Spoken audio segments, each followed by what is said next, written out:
I always thought of Grandma Aurora as an open book, her life a testament to love, laughter, and the warmth that filled every room she entered. Her blue eyes sparkled like a summer sky on a cloudless day, and her hugs had a way of healing any pain, making you feel seen, heard, and understood.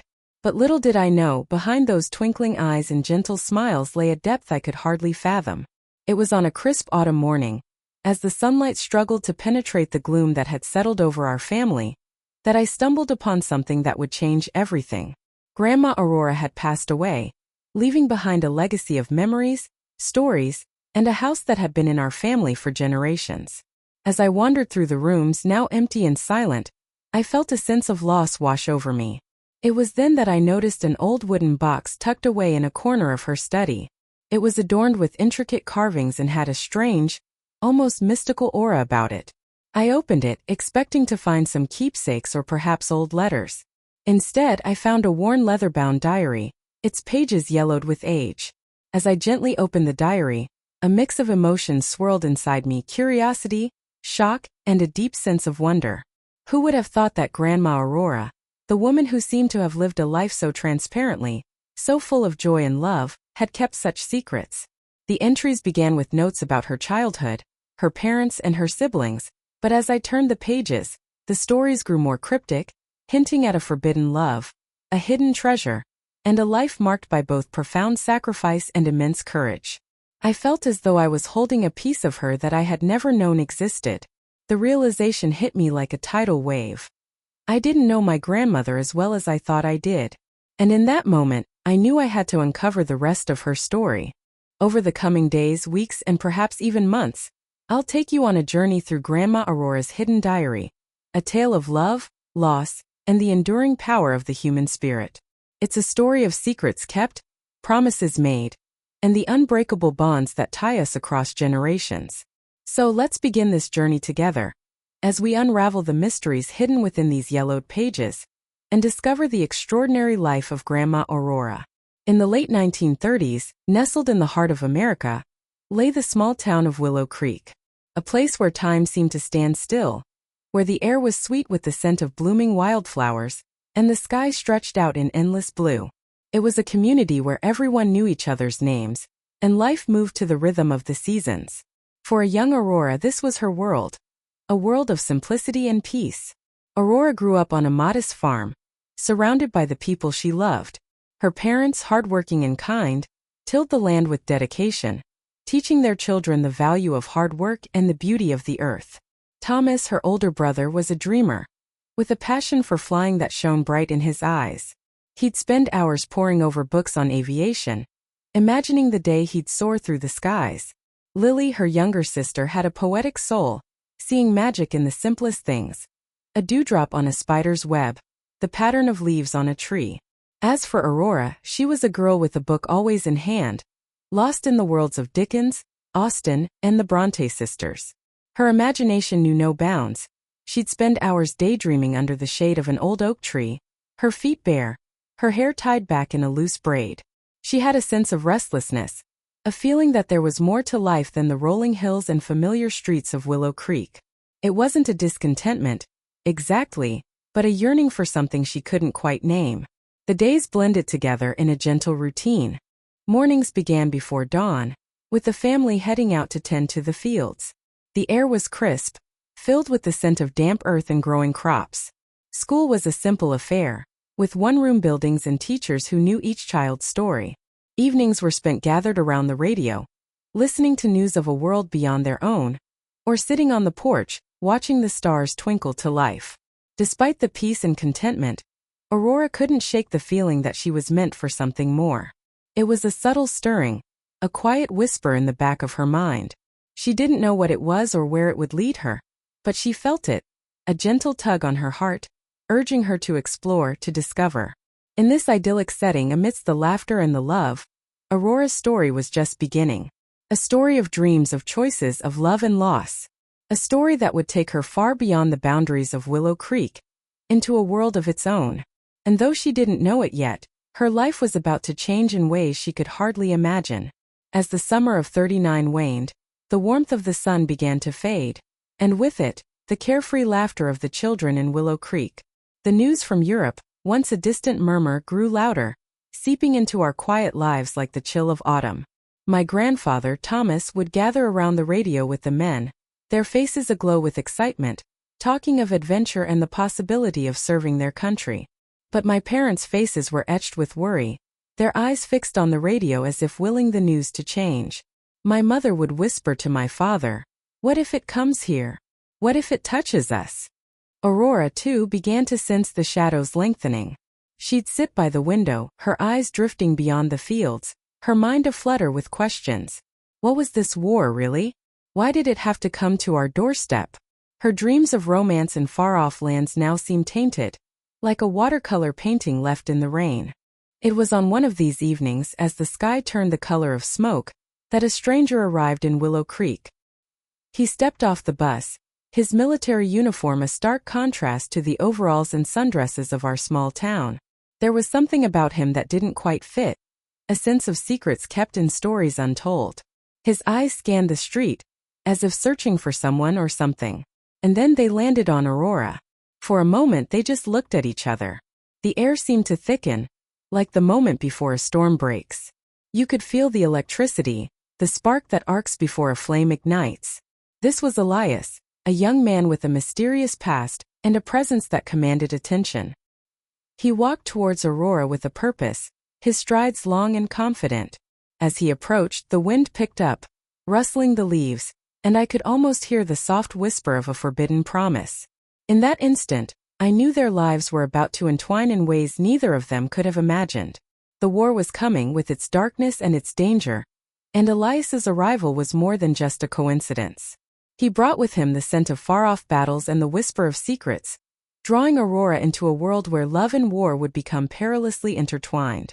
And I, reading the pages of my grandmother's diary, could feel the weight of her story shifting, like the turning of a page, revealing a new chapter in the tale of her life. As I turned the pages of Grandma Aurora's hidden diary, I felt like I was unraveling a thread that had been tightly woven for decades. The stories of her youth, of love and loss, began to take on a new depth, a new meaning. I saw her in a new light, as a young woman caught in the whirlwind of war, yet somehow managing to find solace in the arms of a man named Elias. Their secret meetings were a lifeline, a beacon of hope in the darkness.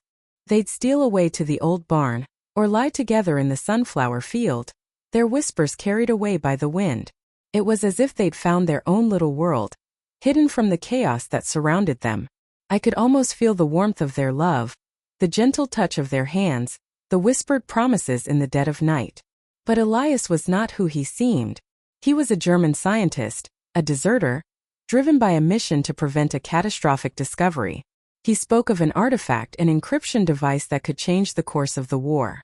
I sensed the weight of his responsibility, the danger that lurked in every shadow.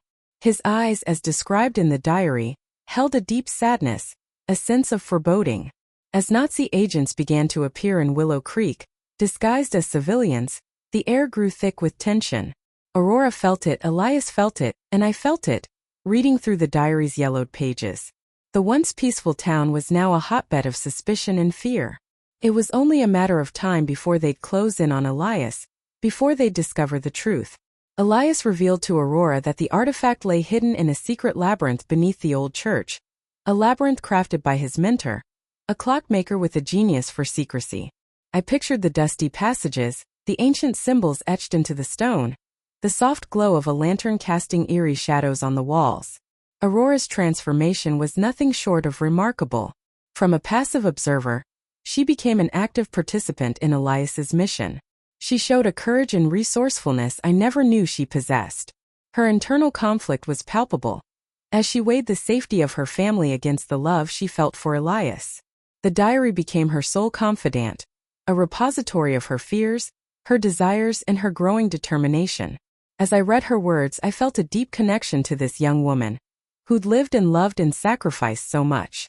Her story was a testament to the enduring power of love, a flame that burns bright even in the darkest of times.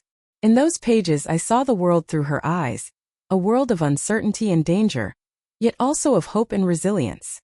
I felt the weight of her secrets, the ache of her longing, and the strength of her convictions. And I knew that I had to keep reading, to unravel the threads of her story, to understand the woman who'd left me her house, and her secrets in her will. As I read through Grandma Aurora's hidden diary, I felt like I was unraveling a thread that had been tightly wound for decades.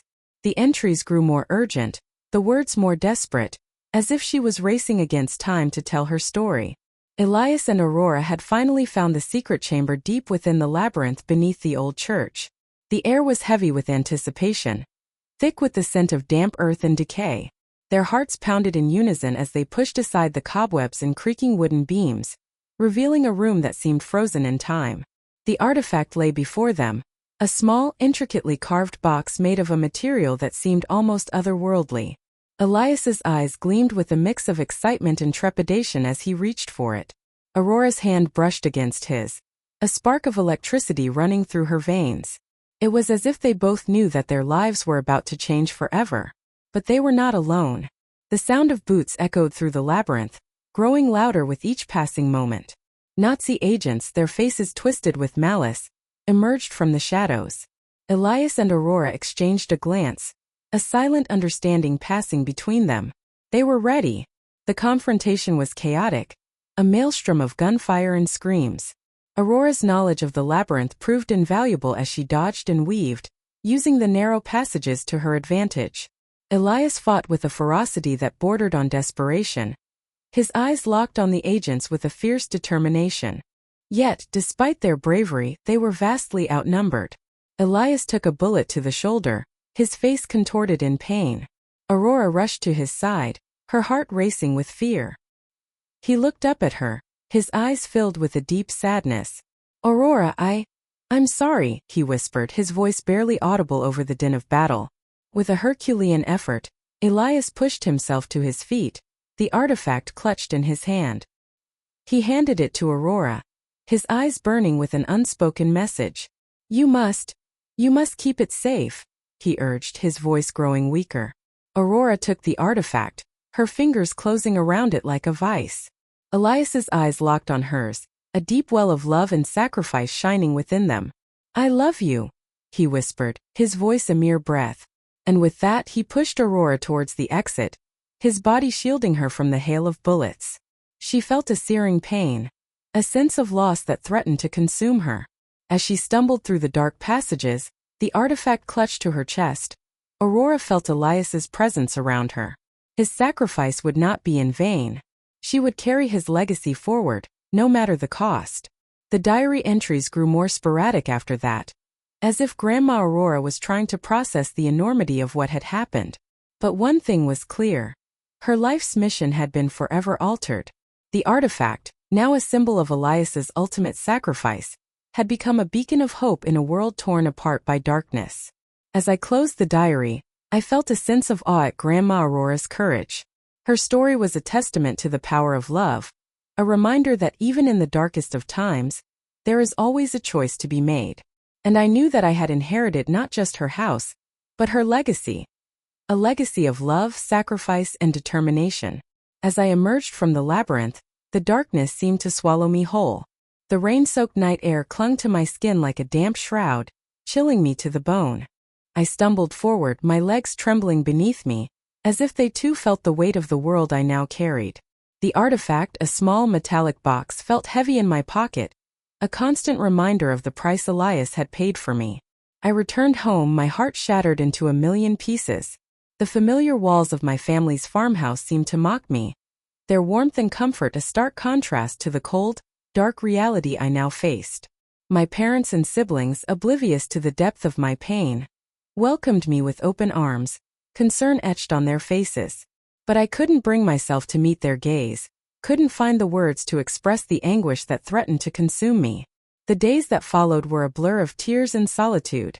I found solace in Elias's diary, poring over his words as if they might hold some secret to reviving him. But it was just a book, a collection of pages filled with his thoughts and mine. Yet it was all I had left of him, and I clung to it like a lifeline. When asked about Elias, I played the part of the grieving friend, my voice shaking as I recounted the accident that had taken his life. My family believed me, of course. Why wouldn't they? I was a convincing actress, masking my true emotions behind a veil of sadness and shock. But inside I was dying, suffocating under the weight of my secret. The isolation was crushing. My parents and siblings noticed the change in me, the distant look in my eyes, but they couldn't fathom what I now carried. How could they? Even I didn't fully understand it. All I knew was that I had to keep moving, had to honor Elias's memory and fulfill his mission. In the dead of night, I'd steal away to my room, candlelight casting flickering shadows on the walls as I pored over Elias's notes and the artifact. The diary became my guide, my confidant, my only solace. I began to study, to research, driven by a nascent determination to unravel the mysteries of the artifact. The local library became my refuge, dusty tomes and yellowed manuscripts my companions. I pored over texts on history, science, and philosophy, searching for clues, searching for Elias. The sadness in my eyes, a reflection of the turmoil within, seemed to deepen with each passing day. But amidst the grief, a spark began to flicker, a resolve that would carry me through the darkness and into the unknown. I was no longer just Aurora, a young woman from Willow Creek. I was a guardian, a keeper of secrets, and a seeker of truth. And I would see this journey through no matter the cost. As I reflect on Grandma Aurora's journey, I see a young woman transformed by the trials she faced. After leaving Willow Creek, she settled in a modest apartment in a bustling city, surrounded by the hum of strangers and the wail of sirens in the distance. The anonymity was a welcome respite from the prying eyes of her community. Now that her secret was out, she took on a simple job at a local cafe, where she could blend into the background, all the while keeping her mind sharp and focused on her mission. Aurora threw herself into her research, poring over dusty tomes in libraries and archives, seeking any mention of the artifact or Elias's work. His diary became her Bible, guiding her through the labyrinth of cryptic clues and coded messages. She consulted experts discreetly, careful not to arouse suspicion, and assembled a network of contacts who could provide her with valuable information. The artifact, she discovered, was far more than a simple encryption device. It was a powerful tool for intelligence, capable of deciphering enemy codes and predicting strategic movements. As she delved deeper into her work, Aurora's skills evolved. She learned to observe without being seen, to notice the subtleties of human behavior that betrayed hidden intentions. She practiced counterintelligence, always mindful of the agents who might be watching her. I recall her telling me about the time she deciphered a coded message scrawled on a restroom wall in a train station. The message, seemingly innocuous, revealed a Nazi patrol route, which she quickly memorized and relayed to the resistance. Her transformation was not without its costs. Solitude took its toll, and there were times when the weight of her secret life felt crushing. Yet, Elias's memory and the importance of her mission sustained her. She remained vigilant, always aware of the danger that lurked in every corner. I remember her describing a tense encounter with a suspicious individual who followed her home from the library. She subtly evaded him, losing him in the crowded streets, but the adrenaline rush lingered long after. The Nazi threat was still very real, and Aurora knew she had to be constantly on guard. One evening, as she walked home from a meeting with a contact, she noticed a black sedan following her. She quickened her pace, weaving through pedestrians, and eventually lost the sedan in a maze of alleys. The close call left her shaken but more determined than ever to see her mission through. Through it all, Aurora's determination never wavered. She was driven by a sense of purpose, a need to honor Elias's sacrifice and to use the artifact to change the course of the war. As she looked out over the city, her eyes seemed to hold a fire, a flame that burned brighter with every challenge she overcame. And though the journey was far from over, Aurora knew she was ready for whatever lay ahead, armed with her intelligence, her resourcefulness, and the enduring love she shared with Elias. As the war finally drew to a close, Aurora felt a deep sense of relief wash over her. The artifact, once a burden, had become a powerful tool in her hands, helping to turn the tide of the conflict. She had played a small part in transmitting crucial intelligence, frustrating enemy plans, and contributing to strategic victories. The memories of those tense, secretive moments still lingered, but they no longer haunted her. With the war's end, Aurora felt a quiet satisfaction, knowing that her mission had been fulfilled. She returned to a peaceful setting, a place not unlike Willow Creek, where she had grown up. The rolling hills, the gentle streams, and the warm smiles of the people there enveloped her, offering a sense of comfort and belonging. Aurora dedicated herself to community building, education, and supporting war-affected families, using her experiences to help others heal and rebuild. Her past was a part of her, but it no longer defined her present struggles. The artifact, now a cherished symbol of Elias and her past, was carefully stored in a beautiful music box. As the lid closed, the soft, melodic tune it played seemed to signify peace and remembrance. Aurora's eyes would sometimes wander to the music box, and she would smile, remembering the journey that had brought her to this place of serenity. Years passed, and Aurora grew into the wise, loving grandmother I knew. Her eyes sparkled with a deep wisdom, and her laughter was warm and familiar. She embodied a sense of peace, a sense of having found her place in the world. I would sit with her in her garden watching children play, and she would share stories of her past, of Elias, and of the war. Her voice was like a gentle breeze on a summer day, soothing and reassuring. Looking back, I understand that Aurora's seemingly simple life was built upon extraordinary experiences and profound sacrifices. The diary, which I had discovered tucked away in her attic, revealed the depth of her character. It was a testament to the power of love and sacrifice, a reminder that even in the darkest of times, there is always a choice to be made. As I read her words, I felt a deep connection to this woman, who had lived through so much, and yet had emerged with a heart full of love and a spirit that inspired me. As I sit here, surrounded by the memories of a lifetime, I find myself reflecting on the diary that changed everything. It's more than just a historical record. It's a map to my grandmother Aurora's soul. Reading her words, handwritten with such care and secrecy, has profoundly shifted my perception of her. I thought I knew her, but the diary revealed a depth, a richness I had never imagined. I recall the stories she used to tell me as a child, tales of fairies and heroes, of magical worlds and daring quests. I now realize those weren't just fantasies, they were metaphors for her own extraordinary life. The bravery, the sacrifice, the quiet strength, it was all there, hidden in plain sight. Aurora's life was a heroic journey, one that she navigated with a silence that was both powerful and profound. Her legacy isn't just the artifact or the secrets she kept. It's the wisdom she shared through her stories, the unconditional love she offered to everyone she touched. It's the complexity and beauty of life's tapestry, woven with threads of courage, love, and sacrifice. As I look back, I see that Aurora's story isn't just about her. It's about the interconnectedness of our lives, the way one person's journey can inspire and guide another. I think about my own life, the struggles and triumphs, and I see parallels with Aurora's experiences. Her story has been a guiding light, helping me navigate my own path. The diary, once a mysterious object, has become a personal treasure, a guide that offers wisdom and comfort. Through Aurora's story, I've found peace and a deeper understanding of life and courage. As I close this chapter, I'm reminded of the universal message that Aurora's story conveys, that we all have hidden stories, waiting to be discovered and shared.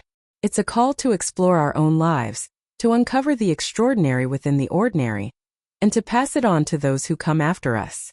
Aurora's legacy lives on, not just in the artifact or the diary, but in the hearts of those she loved, and in the stories that will continue to inspire generations to come. As I sit here surrounded by the memories of a lifetime, I'm reminded of the incredible journey I've shared with you. Grandma Aurora's story is one of courage, love, and resilience, a testament to the human spirit's capacity to persevere in the face of adversity. Through her eyes, we've witnessed the power of sacrifice, the importance of hidden legacies, and the enduring impact of our choices on generations to come. If this story has resonated with you, then I know that its purpose has been fulfilled. It's not just about the past, it's about the present and the future, a reminder that our experiences, though unique, are interconnected. As you reflect on Aurora's journey, I encourage you to consider how her story intersects with your own. Now I'd like to ask you to take a moment to engage with this channel. Please leave your thoughts in the comments below. Share this story with someone who might find inspiration in it. Like, subscribe, and join our community of storytellers and listeners. As you move forward, I leave you with a question. What secret do you think Grandma Aurora held dearest to her heart, and how can you apply the lessons of her story to your own life? Your responses will help keep her legacy alive, and who knows, might even inspire future stories. In closing, I want to express my deepest gratitude for being part of this journey. May Grandma Aurora's story continue to inspire you, and may you find the courage to share your own stories, knowing that they have the power to touch hearts and minds across generations.